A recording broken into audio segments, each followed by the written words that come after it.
L'actualité à l'étranger, au Venezuela, près de 4 mois de manifestations, 113 morts. C'est dans ce climat très tendu que les bureaux de vote ont ouvert aujourd'hui. Élection d'une assemblée constituante pour renforcer les pouvoirs du président Nicolás Maduro. L'opposition a appelé à un rassemblement massif, et ce malgré l'interdiction du gouvernement. Arnaud Comte. Les premiers bureaux de vote ont ouvert il y a 1 heure à peine, au lever du jour, à 6 heures, heure de Caracas. À travers tout le pays, plus de 230 000 soldats sont déployés pour éviter que la tenue de ce scrutin embrase encore davantage le pays.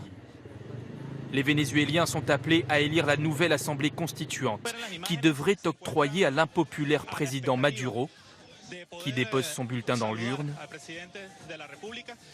les pleins pouvoirs.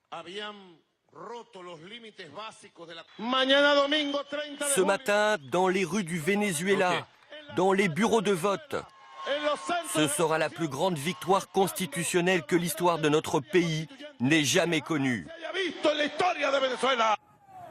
Depuis plusieurs jours, l'opposition appelle à boycotter le scrutin, estimant qu'il s'agit de la dernière étape avant l'instauration d'une dictature.